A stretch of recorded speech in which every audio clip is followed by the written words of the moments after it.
Deputación, desde a área de Dereitos Civís, pues, tiñamos interés en poñeros en común, tanto con persoal técnico experto, tamén con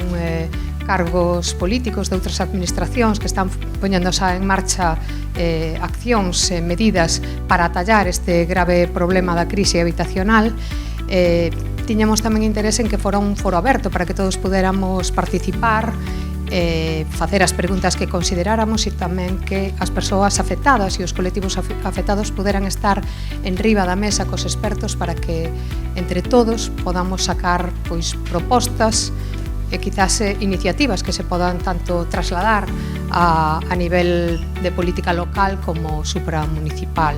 As persoas expertas en todo o Estado español que xa están implementando medidas interesantes e que igual podemos replicar aquí no que nos corresponda a cada un e cada unha, non?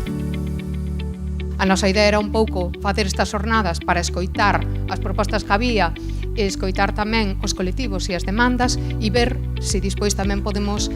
dirixirnos aos municipios para aportarlle algunhas destas ensinanzas ou técnicas.